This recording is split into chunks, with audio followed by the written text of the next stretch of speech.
नमस्कार प्रिय दर्शकों, हाजिर हूं मैं जन्म कुंडली अध्ययन की श्रृंखला में। आज जिस जन्म कुंडली को लेकर के मैं आप सबके सम्मुख उपस्थित हुआ हूं, इस तरह का कोई केस हमने पहले स्टडी नहीं किया है, उस पर हमने ध्यान नहीं दिया है।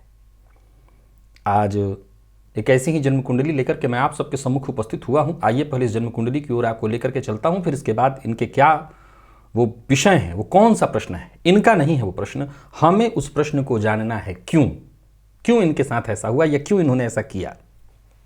जन्म तारीख की ओर आइए, 13 फरवरी 1966 और जन्म का जो समय है वो दोपहर 12:20 खरगोन, मध्य प्रदेश। वृषभ लग्न और राशि की जो है वो है वृश्चिक। लग्नपति बनते हैं शुक्र, जाकर के कुंडली के नवम भाव में। नवम पति बनते हैं शनिदेव, जाकर के जन्म कुंडली के दसम में। दसम पति वो स्वयं बने हुए हैं। दसम भाव में शनि, मंगल, बुध और सूर्य, ये 4 ग्रह। ग्रामीण परिवेश से हैं और ठीक ठाक रहे हैं अपने जीवन काल में। जितना ये कर सकते थे इन्होंने किया। पहले तो आप इस जन्म कुंडली को एक नजर डाल लीजिए, क्योंकि वृषभ लग्न की कुंडली है। आपको क्या क्या दिखाई पड़ रहा है। वृषभ लग्न की कुंडली है, लग्न में राहु बैठे हैं, गुरु बैठे हैं। वृषभ लग्न के लोगों के बारे में एक तर्क मैं दिया करता हूं, बेहद मेहनती स्वभाव के हुआ करते हैं। मकर राशि में जाकर के लग्नपति बैठे हुए हैं इनकी कुंडली में, और इनकी जो राशि है वो वृश्चिक। यहाँ पर चंद्रमा केतु की युति है। तो पहला पॉइंट आप नोट करिए, मैं हमेशा कहा करता हूं कि चंद्र केतु की युति यहाँ अनुराधा नक्षत्र में दोनों के दोनों बैठे हुए हैं। मानसिक अशांति ये बहुत ज़्यादा देते हैं। और गौर करें तो शनि की 10वीं दृष्टि भी इस चंद्र केतु की युति पर पड़ रही है, जिससे एक ज्योतिष शास्त्र में मानसिक अशांति और डिप्रेशन, विक्षिप्तता की स्थिति उत्पन्न करने वाला भी कहा जाता है। वो आपको दिखाई पड़ रहा है। लग्न में देव गुरु का होना कोई बिल्कुल अच्छा नहीं कहा जाएगा, ये परेशानियों का कारण बनेंगे। हालांकि लग्न में राहु बैठे हैं जो कि उच्च के हैं, और दसम भाव में 4 ग्रह हैं, जिसे ज्योतिष शास्त्र में मैंने अपने कार्यक्रमों में कई बार प्रव्रज्जा योग का नाम आपको दिया है, प्रव्रज्जा योग समझाया है। ये जातक को संन्यस्त कर देता है, सन्यासी बनने की ओर प्रवृत्त करता है। ये पॉइंट इतने हमें दिखाई पड़ रहे हैं। लग्नेश भाग्यगत है तो भाग्य के मामले में कमजोर नहीं है ये, ऐसा हमें लगना चाहिए। इनके घर वालों का कहना क्या है, चूंकि जानेंगे तो सारी बातें समझ में आ जाएंगी। ये वर्तमान में विक्षिप्त अवस्था में ही है।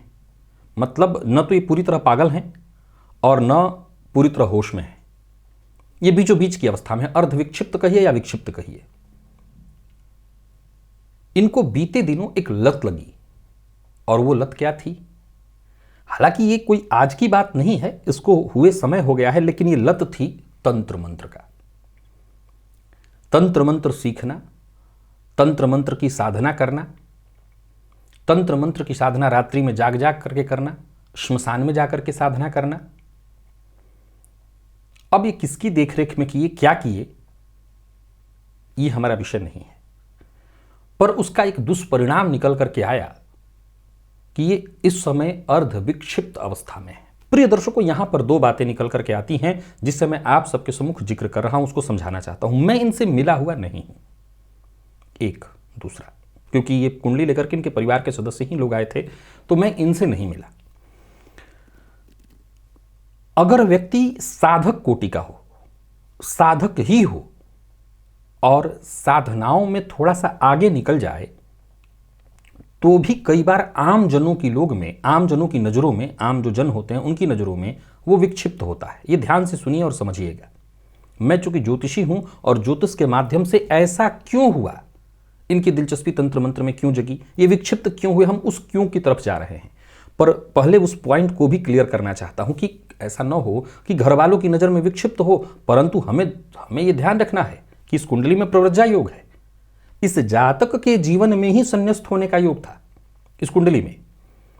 अब इस कुंडली में ऐसा कुछ योग है और जातक उस दिशा में है। घर वाले पागल कह रहे हैं, पर हमें दोनों ही तरह से इसको देखना होगा कि अगर कोई व्यक्ति बहुत साधक हो, साधना में आगे चल जाए, दीन दुनिया से कट जाए, लोगों से, परिवार से, बच्चों से ज़्यादा मतलब न रखे, तो भी लोग उसको फक्कड़ पागल ही कहने लगते हैं।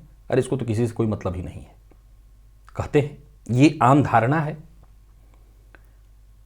अब हम आते हैं इनकी जन्म कुंडली की ओर। चूंकि मैं इस व्यक्ति से मिला नहीं, इसलिए मैंने इस पॉइंट को भी रखा कि संभव है कि इन्होंने स्मशान इत्यादि में जाकर के साधना की, ऐसे भी कोई साधनाएं की, हो सकता है साधना में सिद्धि आ गई हो। ये बात हमेशा ध्यान रखिएगा। सिद्धि में कई बार ये चीज़ें देखने में आती हैं कि व्यक्ति कुछ अजीबोगरीब हो जाता है।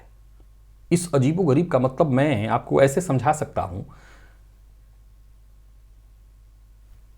देवता के जैसा अगर आप किसी देवता की आराधना कर रहे हो, निरंतर कर रहे हो, तो उस देवता की कुछ हद तक छवि आपके अंदर दिखाई पड़ने लगती है। इसका एक उदाहरण है वृंदावन। अगर आप वृंदावन के लोगों को देखें तो आप आंख बंद करके भी देखें तो आपको उसमें राधा तत्व दिखाई पड़ेगा। दिन भर राधा राधा जपते रहते हैं और राधा तत्व उनके अंदर साफ दिखाई पड़ने लगता है। बहुत ज्यादा आप वृंदावन में न रह रहे हो, बाहर भी रह रहे हो, और बहुत ज्यादा भगवान श्री कृष्ण की आराधना अगर करने लगे तो जैसे लगता है कि भगवान श्री कृष्ण राधा जी की आराधना करते हो, तो वो राधा तत्व आपके अंदर दिखाई पड़ेगा। वाराणसी में अगर आप आए तो यहां के लोगों में फक्कड़ता आपको दिखाई पड़ेगी। तो संभव है कि साधना के क्रम में एक चीज तो देखने में आता है, और वो क्या है कि आप जिस देवता की आराधना कर रहे हो उसकी छवि आपके अंदर आने लगती है। अब स्मशान में जो साधनाएं होती हैं तांत्रिक क्रियाएं ही होती हैं, वो कम संभावना है कि किसी भगवान की साधना हो।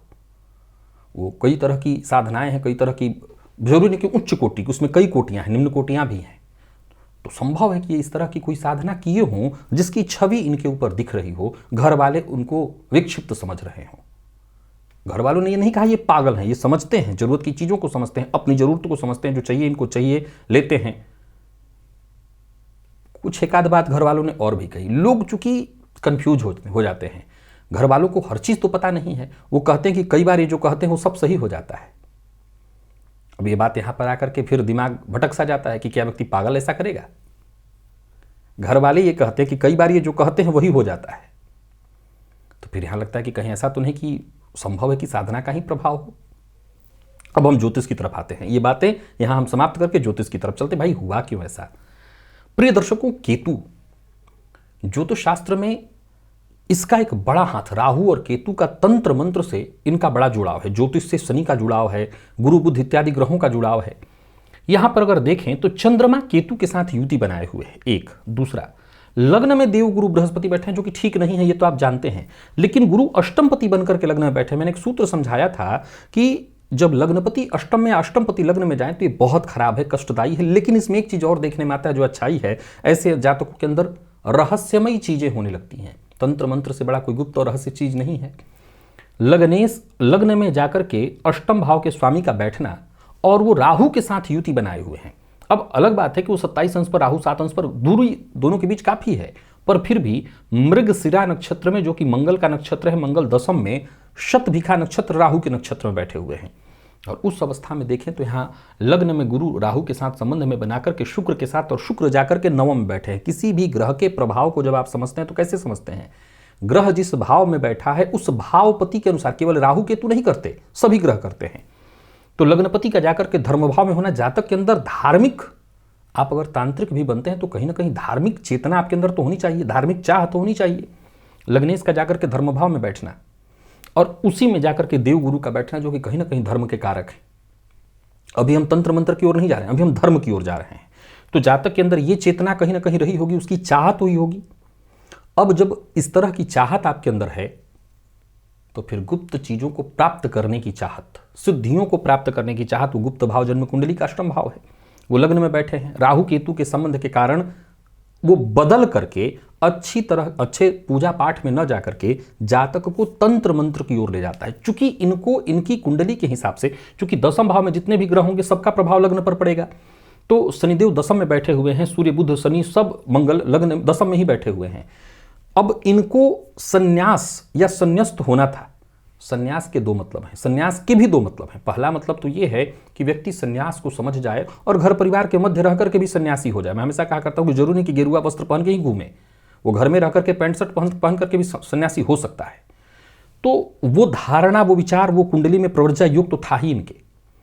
लेकिन चूंकि चंद्रमा केतु के साथ, लग्न में देवगुरु राहु के साथ, गुरु शुक्र के लग्न में बैठे हैं और शुक्र भाग्य में यानी धर्म में, सो धार्मिक चाह थी, उस चाह को मोड़ दिया तंत्र मंत्र की ओर, राहु का संबंध गुरु से मिलकर के, राहु की दृष्टि पड़ रही है शुक्र पर, तंत्र मंत्र की ओर मोड़ा। और फिर गुप्त सिद्धियों को प्राप्त करने में चंद्र केतु की युति है, शनि की दृष्टि, ये विक्षिप्त करने वाला था। तो सामान्य विक्षिप्त होने का योग तो है, लेकिन परिवार से कट जाने का भी योग कहीं ना कहीं इनकी कुंडली में लगा हुआ है। वर्तमान में इनको सूर्य की दशा चल रही है, और सूर्य की दशा के बाद अब चंद्रमा आएंगे। सूर्य की दशा 6 साल की होती है, जो कि अपने समापन पर है। सूर्य है आत्मा। अब वो आत्मा जाकर के जन्म कुंडली के दशम में है तो 0 अंश पर, लेकिन दिग्बली की स्थिति में दिखाई पड़ रहे हैं, पर नौमांश में नीच के। कैसे है नौमांश में? नीच के। जन्मांक में दिग्बली भाव में, लेकिन नौमांश में नीच के। क्या कहना चाहता है? साधनाओं में इस बात का भय रहता है, इसमें कहीं कोई दो मत नहीं कि तंत्र मंत्र के साधनाओं में, श्मशान साधनाओं में इस बात का भय बराबर बना रहता है कि जातक विक्षिप्त हो। अच्छे से अच्छे गुरु के सानिध्य में करने के बाद भी जातक के विक्षिप्त होने की संभावना रहती है। तो सूर्य इस कुंडली में नौमांश में नीच होने के चलते कहीं ना कहीं थे तो कमजोर ही नौमांश। हालांकि मैं आपको बता दूं कि षडबल में सूर्य को बल मिल रहा है, लेकिन चूंकि नौमांश में नीच के हैं, सुनीच के समान फल देने वाले, तो वो कहीं ना कहीं गलत दिशा, गलत ओर इनको लेकर के गए। साधना तो व्यक्ति पूजा पाठ भगवान की भी कर सकता था, इनको वैसे भी संन्यास्त स्थिति में वो कर देते, लेकिन वो गलत दिशा में ले गए और वो फिर विक्षिप्तता की स्थिति आई। मैंने अपनी दोनों बातें इस कुंडली में रखी। गौर करिएगा, इस कुंडली में मैंने इनको सीधा सीधा विक्षिप्त नहीं कहा, क्योंकि मैं खुद भी नहीं जानता कि ये किस अवस्था में है। साधक होने के नाते हो सकता है ये साधक हैं, और साधना के स्तर पर अगर आगे बढ़ गए हो तो भी विक्षिप्तता आ जाती है, मैं ये मान लेता हूं। लेकिन परिवार के सदस्य अगर कह रहे हैं और कुंडली में भी ये संभावना है, तो विक्षिप्तता की भी संभावना है। अब जस्ट इनको चंद्रमा की दशा लगेगी। अगर सचमुच विक्षिप्त अवस्था में है तो विक्षिप्त अवस्था और बढ़ेगी, यानी सामान्य शब्दों में कहूं तो पागलपन और बढ़ेगा। यहां भी दो बातें खड़ी हो जाती हैं कि जब आप साधना में होते हैं तो धीरे धीरे आपकी साधना भी बढ़ती है, साधना और बढ़ती ही जाती है। तो साधना बढ़ेगी तो आम लोगों की नज़र में तो आपका पागलपन ही बढ़ेगा। तो संभव है कि इनकी साधनाएं बढ़ रही हों, और उस साधना के क्रम में अब घर वालों ने क्या कहा, ये तंत्र मंत्र सीख रहे थे। जरूरी नहीं है कि व्यक्ति तंत्र मंत्र सीख रहा हो सकता है कोई साधना कर रहा हो, चाहे वो कोई गुप्त साधना, चाहे वो यक्षिणी की हो, अप्सरा की, गंधर्व का इत्यादि का।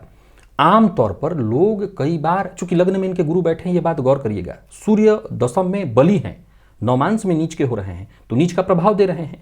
तो जातक के अंदर बड़ा नाम पाने की चाहत तो हुई होगी कि भाई बड़ा नाम मिल जाए।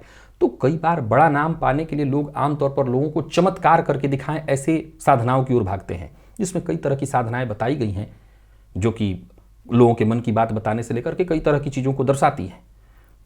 उस अवस्था में भी अगर कोई सही देखरेख न हो तो व्यक्ति पागल हो सकता है। मैंने अपनी आंखों से यहाँ भी वाराणसी में कई ऐसे लोगों को जानता हूँ जिन्होंने श्मशान साधना की, और आज मतलब वो न तो पागल ही हैं न बुद्धिमान ही, वो बीचों बीच की अवस्था में आ गए हैं। विक्षिप्त कर देता है, तो विक्षिप्तता की अवस्था में है। यही हालात इनके भी हैं।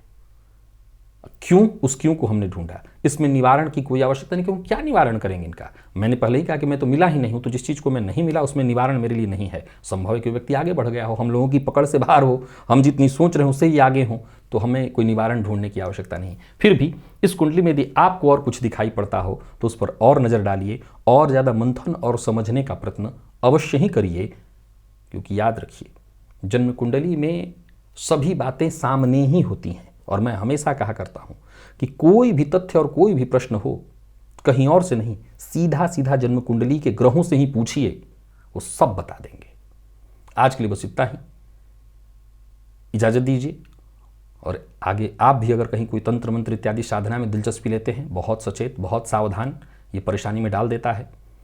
पुनः मुलाकात होगी, तब तक के लिए नमस्कार।